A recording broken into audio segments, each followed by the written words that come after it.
fils de sa passion pour les récits fabuleux. Loin de décourager l'adolescent, ce premier voyage éveillera au contraire un désir de parcourir le monde en quête d'aventure.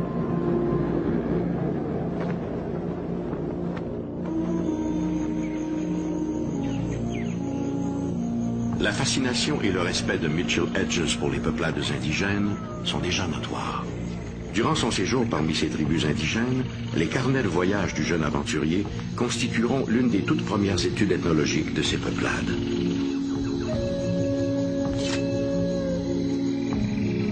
La biographie de certaines personnes se lit comme un roman. C'est le cas de l'histoire qui va réunir la petite Canadienne Anne-Marie Le Guillon à l'explorateur anglais Frederick Mitchell Hedges. En 1917, celui-ci adopte la petite Anne-Marie Le Guillon. La fillette se trouve dès lors parachutée dans un univers fantastique. En compagnie d'une amie, Lady Richmond Brown, Mike Mitchell Hedges entreprend vers 1920 l'exploration des forêts encore vierges d'Amérique centrale. On raconte alors que des tribus encore inconnues y vivaient cachées en marge du monde civilisé. Il n'en faut pas davantage pour aiguiser la curiosité de l'explorateur. À l'issue de 1000 péripéties, des crocodiles du Rio Grande aux fièvres de la malaria, Mitchell Hedges met à jour, 4 ans plus tard, les importantes ruines de Lubantum, une cité maya construite 1000 ans plus tôt.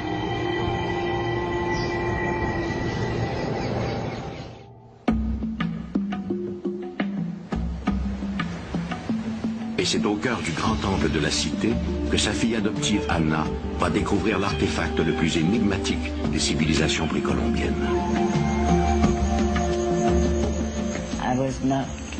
Je n'étais pas autorisée à monter sur aucun des bâtiments de Lubantum.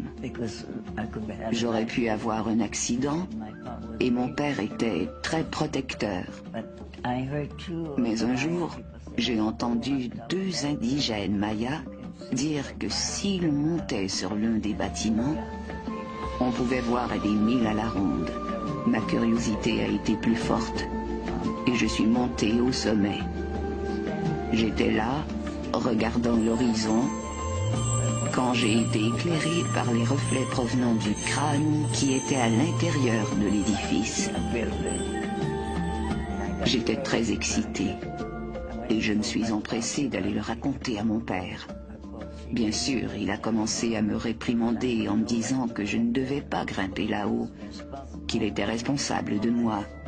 Mais pour lui aussi, la curiosité a été plus forte et il a dit « Nous allons aller voir ce qu'il y a là-haut ». J'ai été désignée pour descendre. Mon père a dit « Tu l'as vu, alors c'est à toi de descendre ». J'ai répondu « Il n'en est pas question. Je n'ai pas envie de descendre là-dedans. Il y a des serpents, toutes sortes de serpents, je n'irai pas ». Mais il a été inflexible. « Tu l'as vu, alors tu descends et peu importe de quoi il s'agit, tu le remontes ».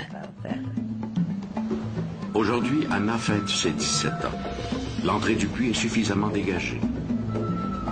Malgré ses inquiétudes paternelles, Mitchell Hedges a décidé de souligner l'événement en laissant sa fille aller chercher elle-même sa découverte. Il m'a attachée à une corde et 2 hommes m'ont fait descendre.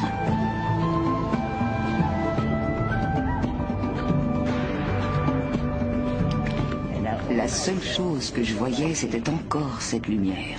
Je l'ai pris, je l'ai enveloppé dans mon chemisier et je l'ai remonté.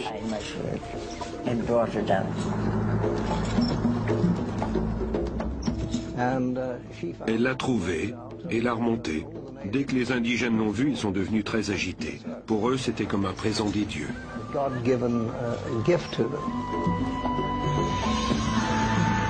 Tous ont les yeux rivés sur le joyau qu'elle tient précieusement. Il s'agit de la représentation d'un crâne humain, grandeur nature, taillé dans un bloc de cristal. Frederick Mitchell Hedges n'a jamais rien vu de pareil. Lorsqu'il a été découvert, personne ne savait exactement de quoi il s'agissait et d'où il venait.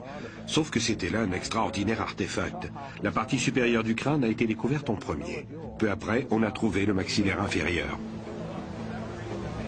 Un jour, un gamin, comment avait-il réussi à pénétrer l'édifice? Je l'ignore, mais quoi qu'il en soit, il en a ramené la mâchoire inférieure que je n'avais pas vue. Trop effrayée que j'étais. La plus énigmatique relique archéologique jamais découverte, bien que photographiée et étudiée sous tous ses angles, garde son mystère.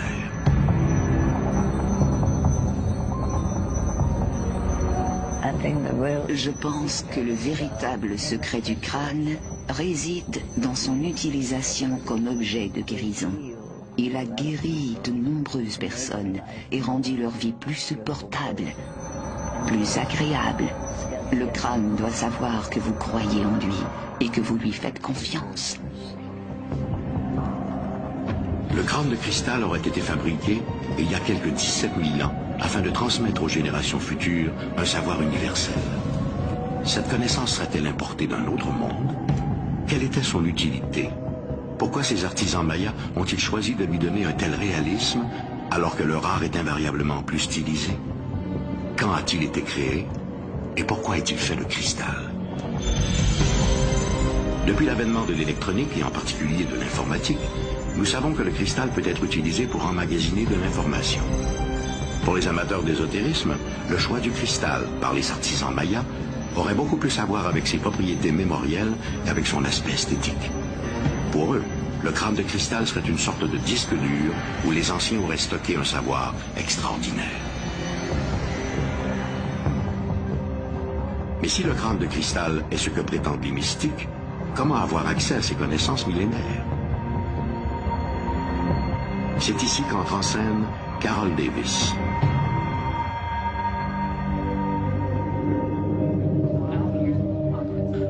Au début des années 80, Carol Davis accompagne un ami chez Anna Mitchell Hedges à Kitchener, en Ontario. Carol Davis est déjà à ce moment-là l'une des plus extraordinaires sensitives canadiennes. Carol Davis n'a alors qu'un intérêt mitigé pour l'archéologie et les civilisations anciennes. Mais dès qu'elle plonge son regard dans les orbites vides du crâne, ses sens s'emballent.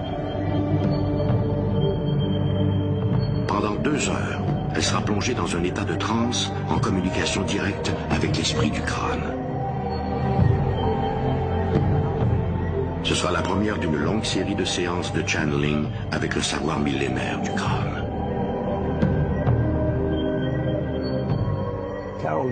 Carol Davis était et est toujours une transmédium respectée et d'une notoriété internationale. Lorsque je l'ai rencontrée, elle avait déjà été en contact avec le crâne. Elle avait psychométrisé le crâne et fait plusieurs séances avec lui, en compagnie de sa propriétaire, Anna Mitchell Hedges. Une légende raconte qu'il y aurait 13 crânes de cristal, gardiens d'un savoir universel. Les descendants des Mayas croient que le jour où les 13 crânes seront à nouveau réunis, ils révéleront leurs secrets. Jusqu'à présent, seulement 6 crânes de cristal ont été découverts. Et les circonstances de leur découverte restent nébuleuses. Le crâne trouvé par Anna Mitchell Hedges est d'une signature si supérieure aux autres qu'on a longtemps pensé qu'il s'agissait d'une œuvre moderne, un faux placé à dessein à l'intérieur du grand temple de Lubantum. Or, une étude menée dans les années 1990 par le British Museum semble plutôt démontrer l'inverse. Le crâne aurait été façonné par une super civilisation, puis confié à des gardiens. Ce sont ces gardiens, possiblement des survivants de la légendaire Atlantide, qui l'auraient apporté en Amérique pour en faire don à des prêtres mayas. Le crâne de cristal demeure l'un des plus fabuleux mystères de l'humanité. Les Mayas croyaient que dans ses reflets, un jour, seront révélés tous les secrets de l'univers. Pour moi, le mystère du crâne de cristal est celui que lui donnent les gens en le voyant, peu importe tout ce qu'ils ont en tête. C'est comme le calice d'argent, ou toute autre icône du même genre. Les gens placent dans ces icônes ce qu'ils veulent croire et en tirent aussi ce qu'ils désirent. Le crâne de cristal découvert par Anna Mitchell Hedges est l'une des grandes énigmes archéologiques. Quelle était son utilité? Qui en était le propriétaire? Qui l'a sculpté? L'histoire est un curieux mélange de savoir et d'ignorance. Un univers où les certitudes sont rares. Et c'est justement cette ambivalence qui la rend si fascinante. Parce qu'en histoire, contrairement à bien des sciences, l'imaginaire n'est pas une faute, mais une hypothèse.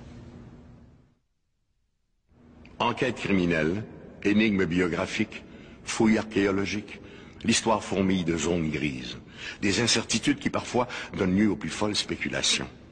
C'est justement aux historiens de tracer une frontière entre l'improbable et le vraisemblable. Pour l'un d'eux, un historien de Québec, l'une des plus grandes énigmes de l'histoire de la Nouvelle-France se résume à cette simple question. Où se trouve la tombe de Samuel de Champlain?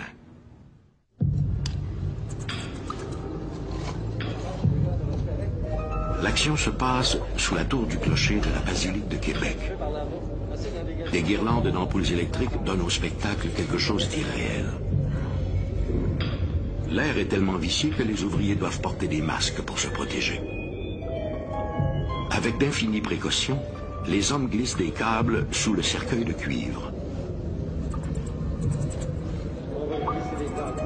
Cette opération achevée, les 4 hommes soulèvent en même temps, et le plus délicatement possible, le précieux tombeau. 1, 2, 0, go! Le moment de vérité approche. Sans plus attendre, un des ouvriers commence à découper le joint de plomb qui maintient le couvercle en place. À mesure que progresse le découpage, tous s'interrogent. S'agit-il de la dépouille qu'ils recherchent depuis si longtemps? Finalement, le couvercle glisse sur le tombeau et la dépouille apparaît enfin, admirablement conservée. Se pourrait-il que ces ossements soient ceux tant recherchés de Samuel de Champlain, explorateur et fondateur de la ville de Québec? La quête du tombeau de Samuel de Champlain, le premier gouverneur général de la Nouvelle-France, est aujourd'hui indissociable de son principal artisan, René Lévesque. Né à Québec en 1925, ce fils de commerçant se passionne très tôt pour l'histoire de Champlain. C'est à l'occasion d'une fête de la langue française. C'était un monsieur Leblanc qui parlait de Champlain avec beaucoup de chaleur. Il était extraordinaire, bonhomme, il était très, très attirant, autrement dit, puis on était tous gelés, entendus par ce qu'il disait. Et à la fin, il dit, il est mort en 1635 et il serait déposé là-bas. Il rouvre ses bras comme ça en direction du Collier de la Terre, entre la rue du Trésor, du Fort, Sainte-Anne et Val. Alors, il dit, à part de ça, sous la terrasse, il y a le Fort Saint-Louis, fait par Champlain lui-même. C'était assez pour que je tombe amoureux de Champlain. Pour le jeune René Lévesque, la quête vient de commencer. Dès le lendemain, l'adolescent se faufile sous la terrasse du Frein. Alors qu'il longe ce qui autrefois était une partie des remparts de l'ancienne ville, il peut presque ressentir les effluves du fondateur de Québec. Pour lui, cette quête a quelque chose de mystique. Samuel Champlain avait été nommé cartographe du roi, géographe du roi, c'était la vraie appellation. C'est comme cela que Champlain s'est embarqué à bord de la Bonne Renommée à Honfleur en 1603, la première fois. Bon, là, on sait qu'il est arrivé à Tadoussac, qu'il a remarqué, c'est lui le premier qui a remarqué le site de Québec. En algonquin, apparemment, Québec signifie retrécissement. Et justement, Champlain avait remarqué ce lieu. Il veut dire, il y a les falaises qui protègent d'abord des ennemis et du vent aussi. Le fleuve est plus étroit à cet endroit et les eaux sont très profondes. Donc on pourrait y faire un port pour y emmener des navires de fort tonnage. Samuel de Champlain fonde la ville de Québec en 1608 et le roi Henri V le nomme premier gouverneur général du pays. Sa générosité et son grand sens de l'honneur et de la justice lui valent la sympathie des communautés autochtones. Toute sa vie en terre d'Amérique, il aura sans cesse cherché à harmoniser l'ancien et le nouveau monde. Champlain, d'abord, il est décédé à peu près à l'âge de 70 ans. Il était paralysé depuis quelques mois. Il était au Fort Saint-Louis, dans une petite sa chambre à lui. Puis il pouvait écrire quand même, parce qu'on voit à son testament, on voit qu'il y a une écriture qui est là, mais est un peu malmenée, quand même, c'est ça. Et Après ça, ben, il est mort le jour de Noël. La nuit de Noël, le jour. Alors là, c'était une catastrophe dans le pays, parce que c'était le père fondateur qui partait, là. Il y a eu une très belle cérémonie religieuse, il y a eu un défilé dehors dans la rue Buade, ce coin-là, là, jusqu'à l'église paroissiale, puis qui était justement l'église Notre-Dame de Recouvrance, en fait, le char de Frontenac. Peu de choses sont connues sur l'époque et sur l'endroit où a été inhumé Samuel de Champlain. Pour l'essentiel, les historiens doivent s'en remettre au journal personnel de Charles Huot de Montmagny, deuxième gouverneur général de la Nouvelle-France et responsable de l'inhumation de Champlain. Montmagny écrit avoir fait déposer le corps de son prédécesseur dans la chapelle Champlain et d'avoir fait placer à ses côtés les corps de ses amis, le père Charles Rimbaud et M. François de Ré. Mais où se trouve exactement cette chapelle Champlain? Voilà la clé du problème.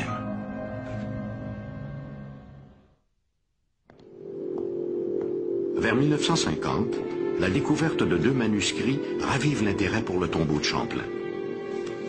Ces documents évoquent la location de 2 domaines situés au cœur de la vieille ville. Les historiens ont une idée assez précise sur l'endroit où se situaient ces concessions. Fort de ces nouvelles informations, un certain Silvio Dumas, considéré comme le père de l'archéologie québécoise, entreprend des fouilles. Au nombre de ces jeunes terrassiers se trouve bien entendu René Lévesque, qui n'a pas hésité à prêter son aide bénévole pour participer aux recherches. Les terrassiers mettent à jour un muret, mais rien qui laisse croire à la présence de la chapelle Champlain. C'est un retour à la case départ. Il y a O'Leary qui nous avait dit dans ses écrits j'ai fouillé à tel endroit, mais j'ai rien trouvé. Et puis René a dit ben il faudrait peut-être fouiller un peu plus profondément à l'intérieur de la basilique. Et on a trouvé cette petite alcôve-là qui était assez fort intéressant et qui était remplie. À tous les endroits avaient été fouillés, sauf cet endroit-là. Alors là, on a commencé à fouiller. Et quand on a trouvé la tombe, en particulier, là, on s'est demandé, est-ce que c'est vraiment l'endroit où pourrait être enterré Champlain? Il y avait des ossements, beaucoup d'ossements humains, parce qu'ils ont fait une tranchée déjà pour des fils, je ne sais pas trop quoi, ou des tuyaux, puis ça avait rangé plusieurs sépultures. On est bien placé. J'ai entre autres trouvé une pièce de monnaie comme un 535 ou 36 dessus, c'est en partant. Et on dit, oh, ça commence à être intéressant. Malheureusement pour René Lévesque et son équipe, les restes n'étaient pas ceux de Champlain, mais ceux d'un officier du culte. La peau brunie comme un cuir mal tanné donne au corps des allures de momie. Le défunt repose dans des vêtements d'apparat, soutane colorée et une croix en or. La dépouille semble dévisager les profanateurs qui ont osé troubler son sommeil. Le père Vigin, c'est un père jésuite. C'est un père jésuite belge, mort en 1879. Pour une énième fois, la dépouille de Samuel de Champlain échappe à ceux qui le recherchent. Mais pour combien de temps? René Lévesque a récemment mis la main sur un manuscrit aux archives de la ville de Québec, qui pourrait bien le mener directement au tombeau de Champlain, juste à temps pour le 400e anniversaire de la ville de Québec. Champlain, c'est un modèle d'homme à présenter pour réveiller les Québécois actuellement, les faire retourner à leurs sources françaises et chrétiennes et amérindiennes.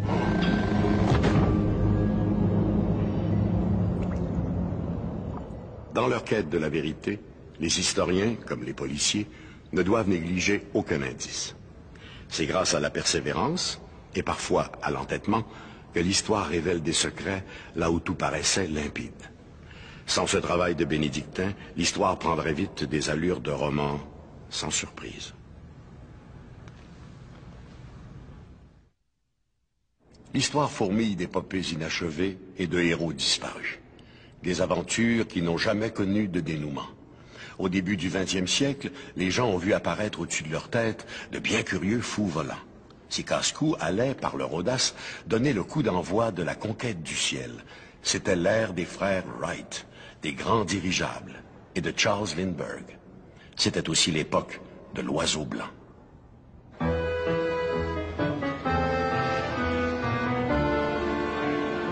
8 mai 1927. Un magnifique biplan est poussé hors de son hangar de l'aéroport du Bourget, en banlieue de Paris. Des centaines de curieux sont réunis pour applaudir l'exploit que souhaite réaliser le tandem Charles Nungesser et François Colly. À bord de cet avion, ils tenteront de devenir les premiers aviateurs à franchir l'océan Atlantique sans escale. Après avoir consulté les derniers relevés météo et serré les mains de quelques amis, les deux pilotes décollent en direction de l'Amérique.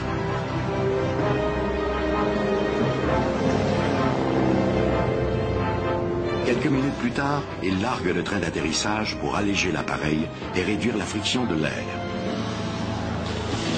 Nungesser et Collie s'apprêtent à entrer dans l'histoire, mais pas par la porte qu'ils avaient prévue.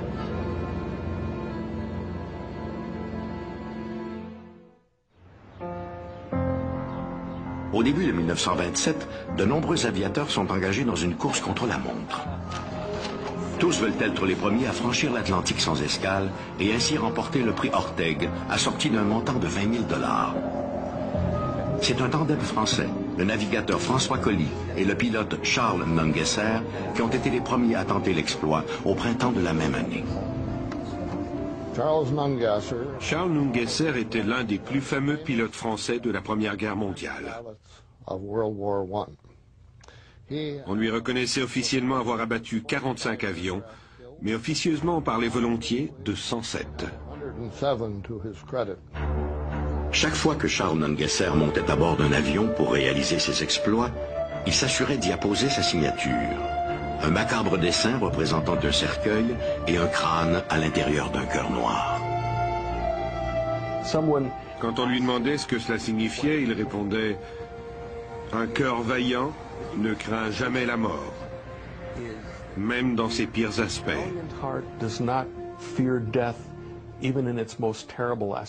Cela représentait très bien son caractère.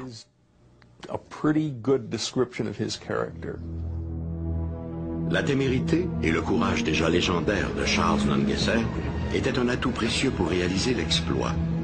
Il n'y avait pas de temps à perdre, parce que de l'autre côté de l'Atlantique, l'Américain Charles Lindbergh frappait à la porte.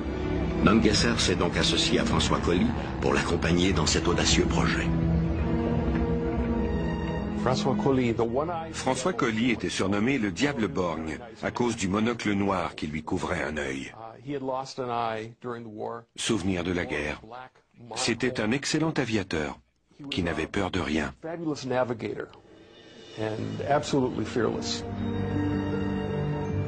Décoré de la Croix de guerre et fait officier de la Légion d'honneur, Collie a terminé la Première Guerre mondiale comme capitaine d'escadrille. En 1919, il a réussi la double traversée de la Méditerranée à bord de son avion et a battu le record de distance en ligne droite. Avant de réaliser la première traversée de l'Atlantique sans escale, Nungesser et Collie devaient trouver le meilleur appareil qui pouvait leur permettre d'atteindre leur objectif. Surnommé l'Oiseau blanc, l'appareil qu'ils ont sélectionné a dû être adapté pour un vol aussi long. Pour leur vol vers New York, Nungesser et Collie avaient choisi un avion militaire français destiné au porte-avions.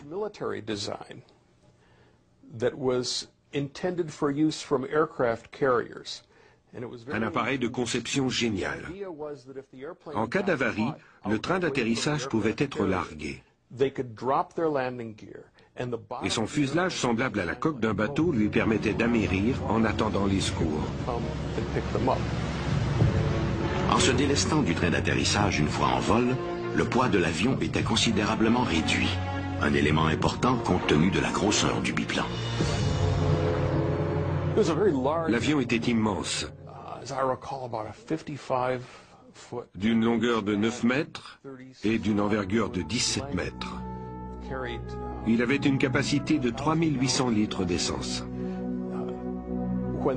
C'était la première fois qu'un avion réussissait à décoller avec assez de carburant pour tenter une traversée de l'Atlantique. Et tout le monde croyait qu'ils allaient réussir. Finalement, le 8 mai 1927, comme prévu, les deux aviateurs décollent à bord de l'Oiseau blanc. Les deux pilotes français sont littéralement isolés du reste du monde. Question de minimiser au maximum leur poids, ils ont choisi de ne pas embarquer de radio. Un choix plutôt téméraire vu les circonstances. Pour se guider, ils doivent s'en remettre essentiellement à leur expérience et aux instruments rudimentaires de bord. Mais en principe, l'itinéraire est simple. Ils doivent voler vers la pointe sud de l'Irlande, virer plein ouest jusqu'à Terre-Neuve, puis, une fois en vue des côtes, mettre le cap au sud jusqu'à New York. Un itinéraire simple, en principe. Nous ne sommes certains que d'une seule chose. Durant la première partie de leur vol, ils ont été accompagnés par des avions militaires français jusqu'au littoral. L'équipage d'un sous-marin anglais a été témoin du vol de l'oiseau blanc au-dessus de la mer. Les Britanniques ont décrit ses couleurs, bleu, blanc et rouge sur la queue, les rondelles sur les ailes, et le sigle noir en forme de cœur.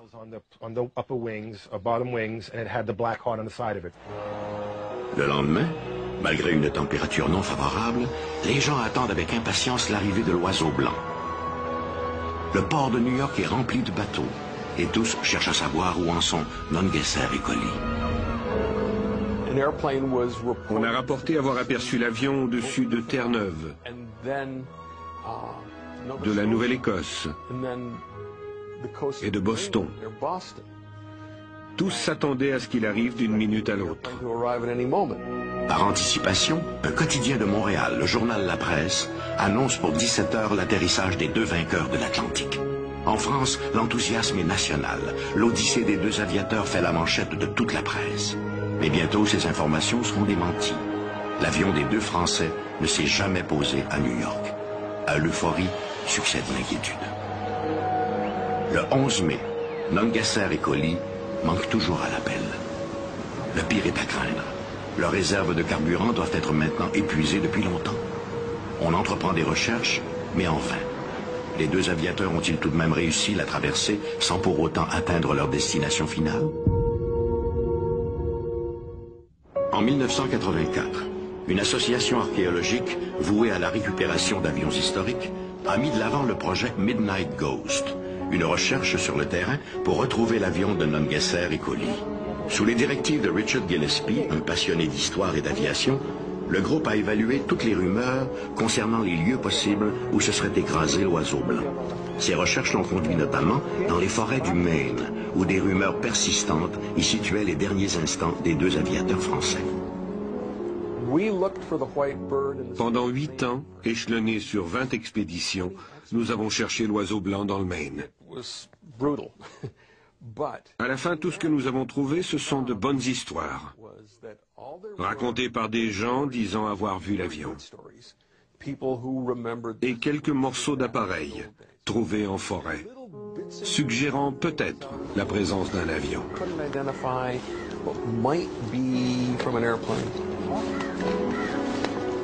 Pour ajouter au degré de difficulté, le groupe a aussi retrouvé au fil de ses nombreuses recherches des morceaux provenant d'autres appareils sans lien avec l'avion de Nungesser et Collie.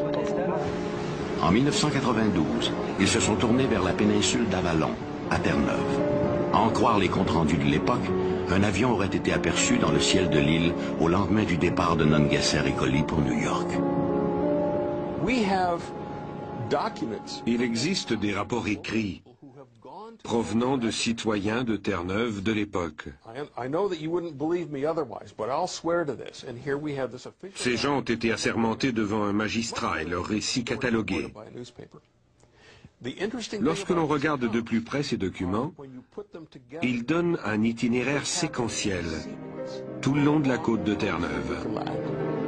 À l'aide d'appareils sophistiqués, Richard Gillespie a acquis la certitude qu'un avion s'était bel et bien écrasé dans la région de Gull Pond, au cœur des marécages de Cape Shore, sur la péninsule d'Avalon. Malheureusement, aucun des débris retrouvés dans le secteur n'a été formellement identifié comme provenant de l'oiseau blanc. L'hypothèse d'un crash à Terre-Neuve n'est pas l'apanage de Richard Gillespie et de ses hommes. William Nungesser, un cousin du célèbre aviateur, est du même avis. Il croit lui aussi que des fouilles plus poussées permettront d'éclaircir le mystère entourant les derniers instants de Nungesser et Collie. À Terre-Neuve, il existe plusieurs petits étangs creusés par les glaciers qui ne sont pas très profonds. pas plus de 3 mètres. Really super deep. I mean, they may be 10 feet deep at the most. And being that my cousin only had Puisque l'avion avait largué son train d'atterrissage et qu'il ne lui était plus possible que d'amérir, distress or anything with the aircraft, ils ont probablement essayé de se poser sur l'un de ces étangs. Un résident de l'endroit a d'ailleurs rapporté avoir vu un avion en détresse qui cherchait un endroit où se poser. said the plane looked like it was in distress, that there was either smoke or steam coming from the aircraft. Cette version d'un atterrissage à Terre-Neuve est très intéressante. The story coming out of Newfoundland is very interesting because Parce que si mon cousin avait réalisé que son avion était en détresse, il aurait certainement tenté d'amérir de cette manière. for a place to put the plane down. La solution à l'une des plus grandes énigmes de l'aviation repose-t-elle au fond de quelques marécages de Terre-Neuve? François Colly et Charles Nungesser ont-ils trouvé la mort loin de chez eux, en terre canadienne? En décollant du Bourget par cette fraîche matinée de mai 1927, François Colly et Charles Nungesser espéraient se tailler une place dans l'histoire de l'aviation. Ils ont plutôt ouvert la porte à l'Américain Charles Lindbergh, qui a réussi la traversée quelques jours seulement après leur tentative infructueuse. La disparition de l'avion de Nungesser et Colly s'inscrit dans les grandes énigmes de l'histoire. Que s'est-il passé à bord de l'Oiseau Blanc? Les deux aviateurs français ont-ils réellement atteint le Canada, comme certains le croient, ou se sont-ils simplement abîmés en mer? Si plusieurs pensent que la découverte de cette épave représenterait la fin de l'énigme, au chapitre des disparitions, l'histoire nous rappelle que le mystère est parfois si complexe que la solution ne représente que le début du questionnement. Il est raisonnable de croire que la disparition de Nungesser et Colly soit liée à quelques problèmes mécaniques. Mais comment réagirions-nous si demain, des archéologues annonçaient avoir découvert l'Oiseau Blanc au milieu de la forêt, encore en parfait état de marche? La surprise et l'étonnement, sans doute.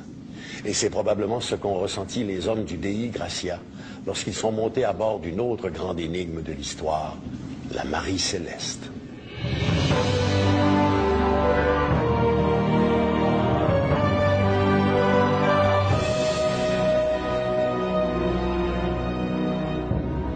Le 4 décembre 1872, à quelques 1000 kilomètres des côtes espagnoles, un voilier battant pavillon canadien, le Dei Gracia, croise le brigantin Marie Céleste. Captain, there's a ship in trouble coming our way. Mr. Leroux, go with me.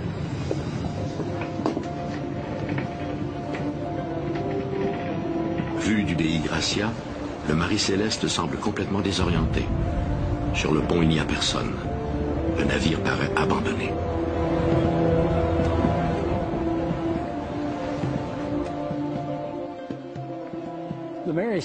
La Marie Céleste, initialement nommée Amazon, a été construite à quelques mètres d'ici.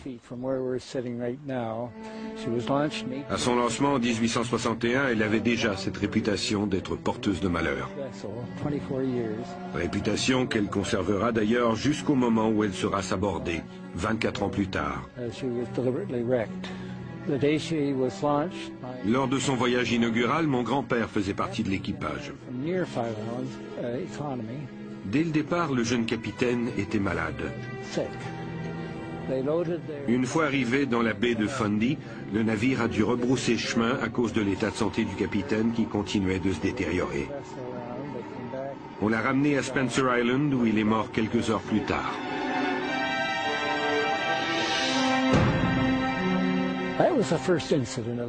Ce n'est pas la seule fois qu'on allait déplorer la perte d'un capitaine à bord de l'Amazon. On l'a bientôt surnommé Hoodoo, c'est-à-dire porteur de malheur.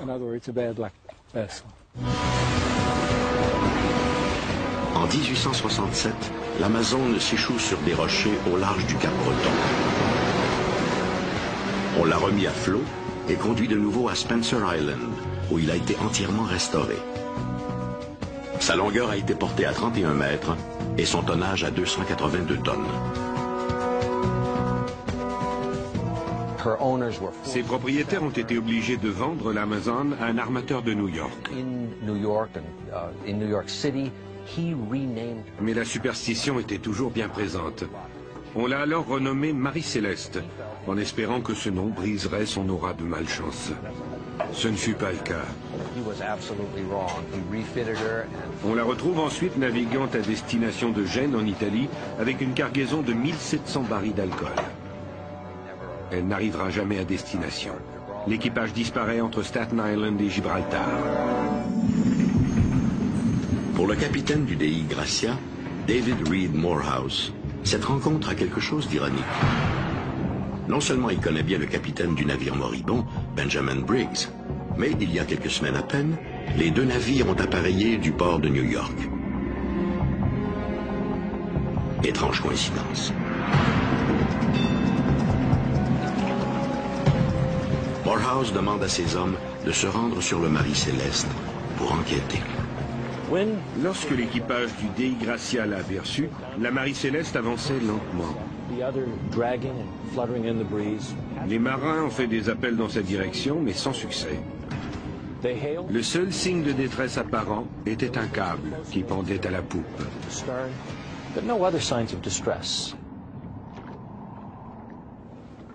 Le vaisseau était abandonné. Il n'y avait aucun signe de vie. Mais des indices montraient qu'une certaine fébrilité avait dû régner à bord. C'était un vrai mystère. Le Marie Céleste est tout à fait désert. Son abandon doit remonter à plusieurs jours, car le rouf et les entreponts sont inondés, et la cale disparaît sous 1 mètre d'eau. Dans celle-ci, on retrouve les 1700 barils d'alcool de la cargaison et des vivres pour au moins 6 mois. La description des marins donnait à penser que l'équipage avait disparu. Malgré des quantités de nourriture suffisantes pour subvenir aux besoins de l'équipage et un harmonium ouvert et prêt à être utilisé, il n'y avait tout simplement plus personne à bord.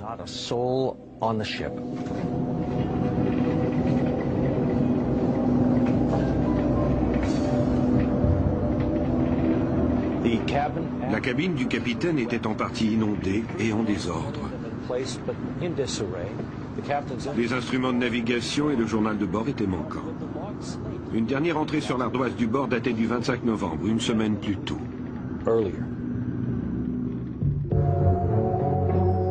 Le vaisseau fantôme est alors remis à ses armateurs de New York, sans pour autant que les experts aient trouvé une explication à son abandon. Le Marie Céleste va continuer à bourlinguer à travers le monde. Partout où il amarre, il attire les curieux. Plusieurs ont tenté d'élucider le mystère, mais en vain. La mutinerie, les monstres marins, le surnaturel, toutes ces spéculations n'ont fait qu'ajouter à la mauvaise réputation de la Marie Céleste. Réputation aggravée par un acte de baraterie commis par son dernier propriétaire. Le 2 novembre 2000, une équipe de télévision canadienne découvre finalement l'épave du Marie Céleste au large d'Haïti. Mais sa découverte ne résoudra pas pour autant un des plus grands mystères de l'histoire marine.